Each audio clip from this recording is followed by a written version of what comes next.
Good morning, good morning. So yesterday evening and night, I've spoken quite a bit about important stuff, but I didn't record it. And at least not for YouTube consumption. Um, and this was done partly intentionally, and partly because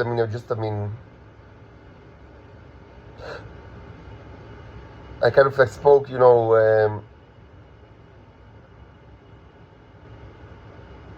without much, I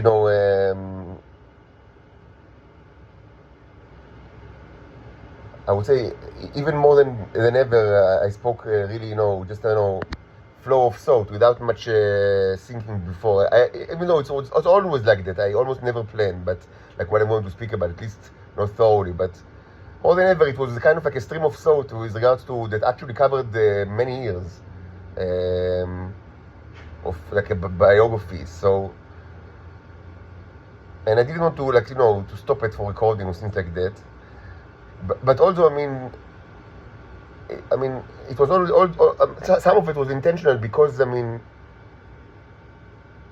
I knew that I'm going to speak about things that at least some of these things are, from my point of view, a little bit private. Even though I understand that from your point of view, the people of the Israeli and also the American, also the rest of the world, the intelligence services, you don't have any concept of privacy at all. Not only not regarding like your targets, but also not regarding yourself. You don't care mostly. But excuse me for not sharing this kind of attitude. And like some of the stuff that I said, nothing was incredibly, shameful or extraordinary. But yes, from my point of view, these are things that are more, of private nature than usual. And I'm not sure that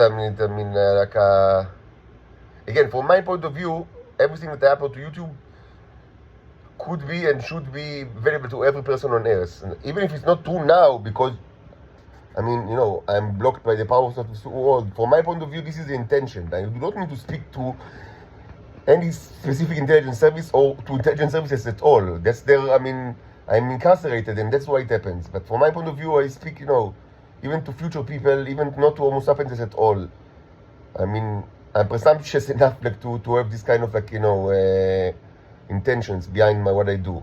So taking this all to account, I wasn't sure that everything, is that I want to say, at that point, is incredibly suitable, for publication.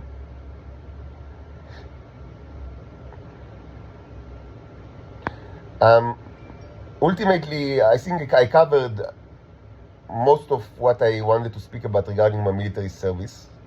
And also, as I said, I actually spoken about, I would say, continuing issues. I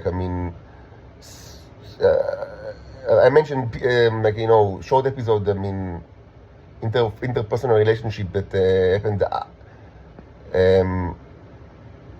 up to 5 or 6 years after the end of the military service, but related to people that I knew from the military service.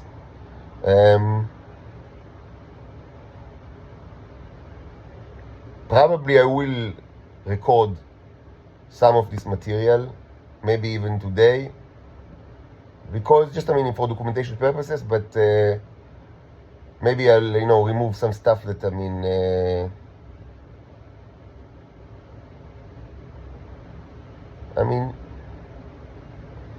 just, again, still, my paradigm is that privacy is incredibly important. The fact that I'm like an animal, that everybody watches me and I have no privacy at all, and I live in cruel prison. This is all part of the sins of humanity. But the fact that they treat me like an animal doesn't mean that I should be, primed myself to their conceptions, like to the conceptions of the Nazi captors. I'm not an animal, even though yes, they treat me like an animal and worse than that. But I'm not an animal. Yet some of the things that I've said are important. So I will reiterate it and record it probably today. And I try to keep it, with the same kind of emotional I would say, a force that existed behind it yesterday, even though maybe a little bit more calculated with regards to privacy issues. Again, I'm not going to degrade myself to the level of animal that, I mean, the people around me, I mean, expect for me, and not only for me, but also from themselves. And even if some of these people are evil, you know, and sinister and Nazi, even such people, I mean, they still deserve privacy from my point of view. I mean, I do not believe that, I mean, if a person is your enemy or if he's evil, then it means that, I mean, your obligation towards him is like that, like, I mean, you know, like in the jungle, like, you know, it's not the Jungle Book. It's not. We don't. It's not. I mean, it is Jurassic Park, but I mean, it's. I lament this fact. We should not live in Jurassic Park. This is also. I mean, this is one of the main problems of the state of Israel, by the way, that they have no laws at all.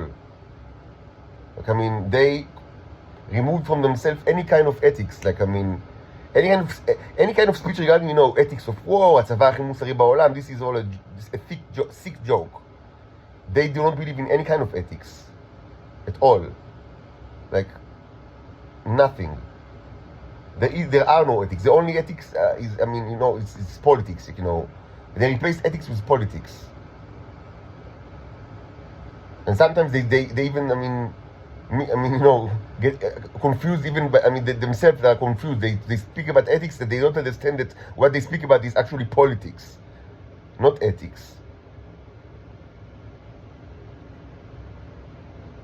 Or in other words, I mean, they speak about, like, you know, how to maintain power and how to preserve power and how to treat, you know, other powers.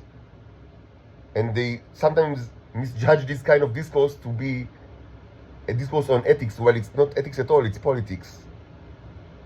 Yes, in the general sense, you know, some say that, you know, from the philosophical, you know, perspective, some say that politics is a subset of ethics. So, but this is, you know, this is terminology. Ethics and politics are not the same. Anyway, I will record the things that I spoke about yesterday. Mostly I think I covered everything that I wanted, which means, I mean, the Simpsons phenomenon, from my perspective, as a witness to the phenomenon, with examples, again, examples from the higher echelons of society, not because, I mean, I could also speak about, you know, all the gremlins of, you know, Israel, but I mean, intentionally, I think that, I mean, I think this is a disgusting phenomenon, and to some extent, I mean, it's not new at all. I mean, to some extent, it sculpted, you know, the state of Israel, and tremendously contributed to its cruelty. But I think that, I mean, if we want to be, like, you know, fair, or as fair as possible, it's interesting to address the phenomenon and to give examples, not by the gremlins that are all over the place, and they are all over the place, like, you know, all over the place.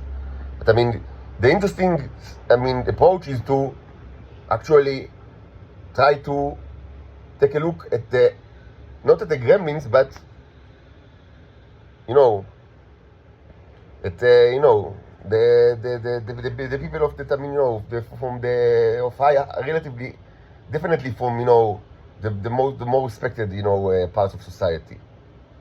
Definitely, I mean, on average, tremendously richer than average, and tremendously more educated than average, and tremendously more successful than average. And every single person that I mentioned yesterday belongs. Every single person that I mentioned yesterday, and I mentioned quite a bit, all of them, 100% of them, belong to this strata of society, not to the gremlins. And this is intentionally, because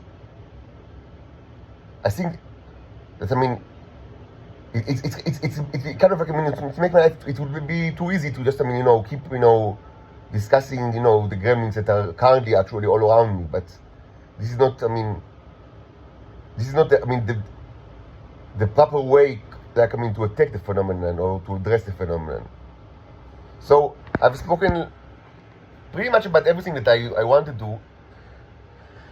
So what's left, I mean, regarding, the Game of Thrones issue, is to maybe record it and just, I mean, think a little bit about what should be left out. Of course, there are still, I mean, if I want to speak about the military service, in general, there are many things that could be said. It was almost 6 years and very formative years from 18 to 24, and so many things happened. But it wasn't my intention, and my intention was not to speak at all about anything even remotely related to the military service in itself, like what we've done. This is not the issue. The issue are the people. This is the people was the subject, and even and there are still many people that I did not mention. Like, I don't know, like Eyal Flat or Gal Oz. Some interesting people. Some of them are actually interesting people, but I'm not. It wasn't my intention to mention everybody, but my intention was to demonstrate the phenomenon and also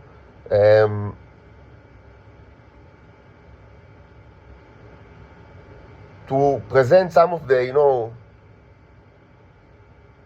the fucked up nature of the females, that take part in this charade. And I think I've done that. I did not speak about all the relevant females, from this time. There were actually several other minor characters from the military service, I would say.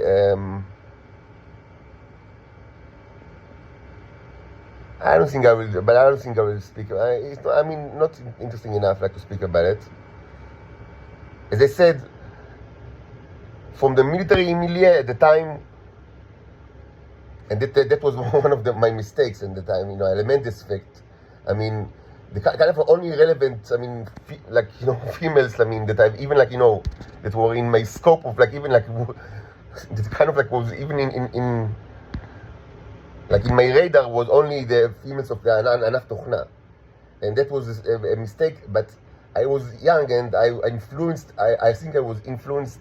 When I started, the service, I was 18 or 18 and a half, and I was influenced by the approach of my friends, my surrounding, and they were all dictated. Some kind of a view that the only females that that you acknowledge the reality, their existence, are those of the branch, Anaf Tochna. The people under the command of Lieutenant Colonel Ofrenir. The rest, were not just invisible. And this was stupid, and but this is part of the life of the Simpsons, of the higher echelons, so it should be mentioned. And if I could get back in time, I wouldn't I try to do everything I can not to be recruited at all, because this is a Nazi arm military. But let's say that I get back in time and I have to be recruited to the same place. Surely, one thing that I would have completely changed is my attitude towards females that are part of 930 and 900 in general, and this is more than 1,000 soldiers. That are not specifically part of Anaf Tochna. But that's the way it was. And all the females that I mentioned are all of Anaf Tochna.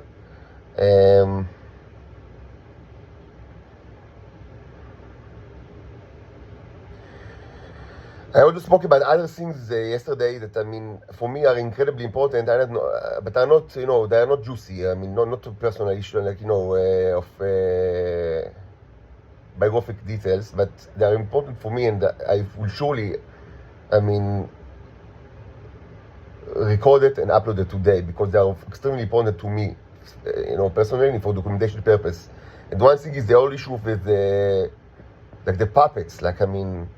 Why is it such a torture to live surrounded by puppets?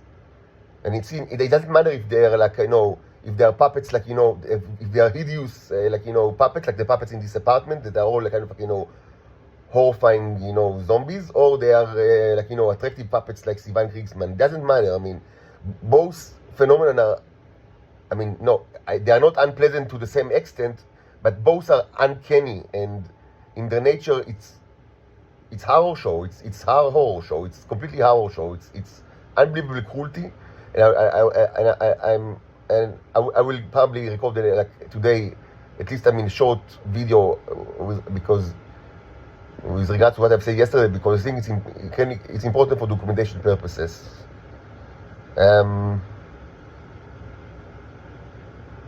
Also, yesterday I spoke about something that was not recorded. I spoke about this is quite philosophical, but from my perspective, it's important. But the rule of Satan and the fact that people, certainly in Israel, but also in the United States and in the other places, they say in Hebrew they say simdelut atzmam.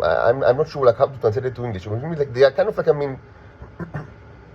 they constructed the reality or the conceptualization of reality in a way that does not allow them to reach rational conclusions that are incredibly important for their own survival. So I spoke about it yesterday, so I'll probably record another, at least short video, separate short video, in which I will really discuss this issue, but now, to the record. Again, it's quite philosophical, but for me it's incredibly important because this is a major problem of, a major non-philosophical and very concrete problem of humanity, that they cannot differentiate between false and truth, between obviously false statement and truthful statements. Even when, this differentiation should not be difficult, from the empirical perspective, and even more important than that, this differentiation is crucial for their own survival, because the two statements, they necessitate completely different set of behaviors that are incredibly important for the survival of the human race. So I'll speak about it hopefully also today, in a separated video. Again, regarding the Game of Thrones issue topic, probably what I'll record, mostly will just, be the same thing that I spoke about yesterday, perhaps minus a little bit of details that are maybe too personal. Even though it's incredibly important that, yes, to mention names, and places, because otherwise, it's all just hearsay. So I will speak about, specific people, but, maybe just, remove, a little bit. And I think that most of it is covered. There isn't much more to say regarding, what I wanted to speak about.